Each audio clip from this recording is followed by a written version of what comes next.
It's safe to say that most bodybuilders have concerns about protein, and with the apparent protein crisis we vegans find ourselves in, at least according to the concerns of every non-vegan we encounter, you'd think a vegan bodybuilder would be extra vigilant. Well, my guest today is a pro-vegan bodybuilder who's been vegetarian since birth, has one of the most astounding physiques, and has accomplished all of this without even tracking his protein.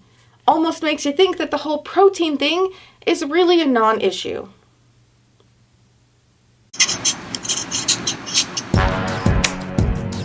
Hi, it's Emily from Bite-Size Vegan, and welcome to another Vegan Nugget.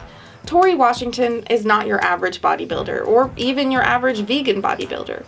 Raised vegetarian and vegan since 1998, he's made his gains exclusively on plants. Let's see how that's working for him.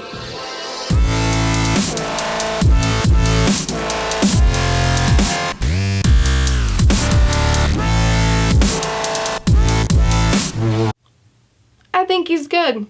If you want to hear about Torre's journey to being a pro-vegan bodybuilder, check out my first interview with him here. While I had the pleasure of speaking with Torre, I had to, of course, ask the question most vegans, and particularly competitive physique athlete vegans, receive quite often. What do you eat? With such a precisely tuned physique, you may be surprised by Torre's more intuitive approach to nutrition. Well, Torre, I want to thank you so much for taking time out of your schedule to be here and to share some of your experience with everyone. I think I told you before, it's an understatement to say I'm honored, because when I get people that want to interview, it's like a nod, like, wow, I'm doing what I love to do and to be recognized for it. So I'm very thankful to you, Emily. I really appreciate it. Could you kind of share however you'd like, you can do it in a general way, like what you eat in a day, and you can either speak to whether that shifts around competition or not, just to kind of give people an idea. It's the interesting part about that. When it started out, it was more rigid. You could only eat this. You had to eat this many times. You had to break it down to every certain amount of hours.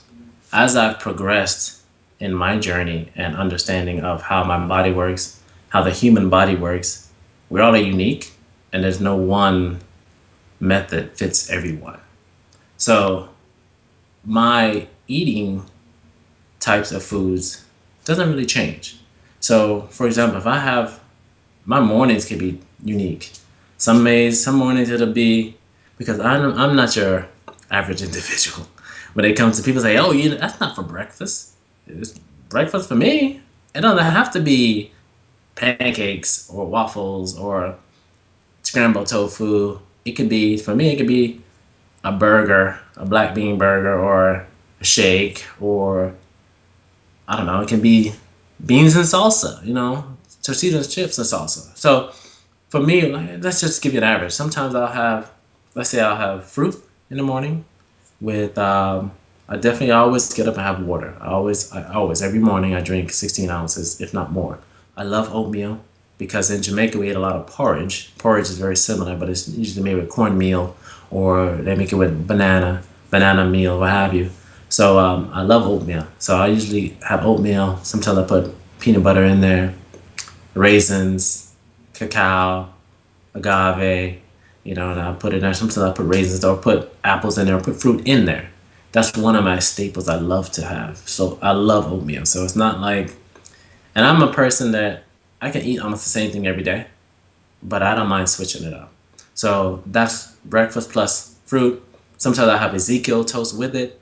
Sometimes I'll have a bowl of salad with it, or asparagus with it.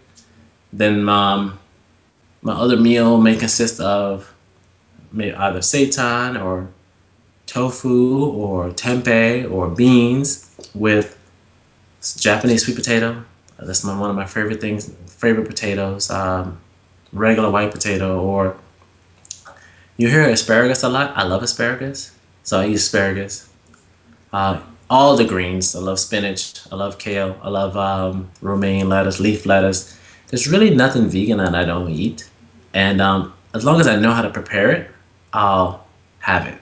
And now I'm learning how to massage kale and make great salads because I didn't know you had to massage it and get it to that state it needs to be to have it more in a raw state. Because I may blanch it or cook it a little bit just to get some other added flavor to it. And then my other meals are basically similar.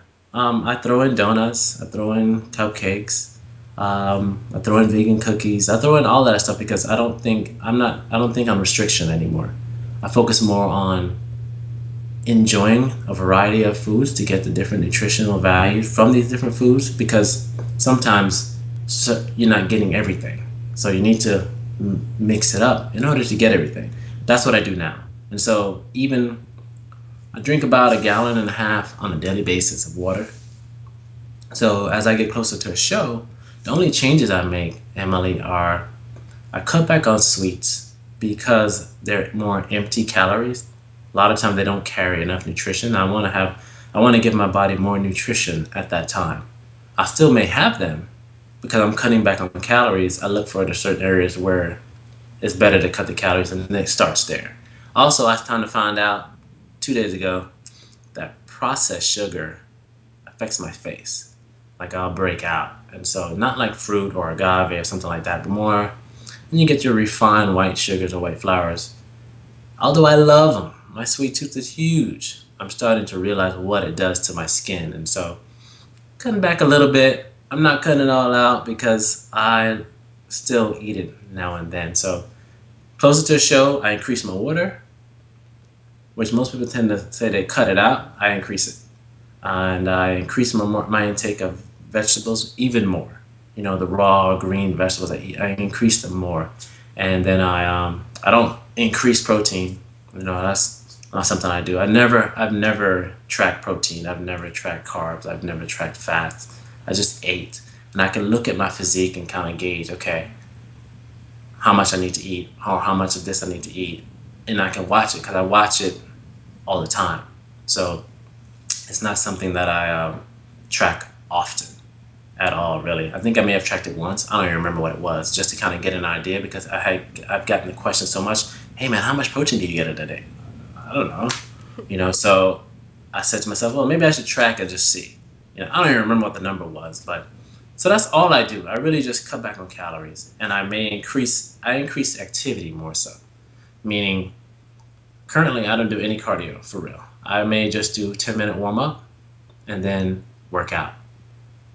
If I want to get a little tighter for a show, I may add in high intensity training interval session. Basically, I do a HIIT where I'll do sprints. I usually do sprints on Sunday or one day of the week.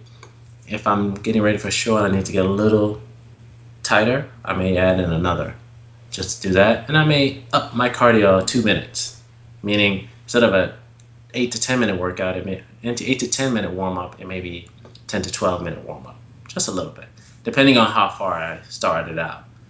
So I don't make much drastic changes because I don't go that far away. I don't even do protein shakes. And protein shakes, I have not done them consistently at all. It's more like here and there, I'll take them. I'm not that wake up in the morning, well, gotta get my protein shake. Or after this workout, gotta get my protein shake. That's not me. I get up, I gotta eat. After my workout, I gotta eat. What we gonna eat? Where we going? You know, that's what I'm thinking about. I'm not thinking about, gotta get this down. No, I'm not thinking about that. I'm thinking about, where's that next meal coming from? Let's go. Well, again, I just wanted to thank you so much for your time and for just the example that you set for others to kind of find this way of life. So thank you very much. No, thank you. I really appreciate it. It's my pleasure to be able to share a little bit about Torre. I hope you enjoyed hearing Torre's approach to his nutrition. I think there's something to be said for the body knowing best over scales, meticulous macro calculations, and sports nutrition theories. I'd love to hear your thoughts about Torre's more laid-back approach. How do you handle your nutrition? Are you similarly intuitive or a compulsive tracker?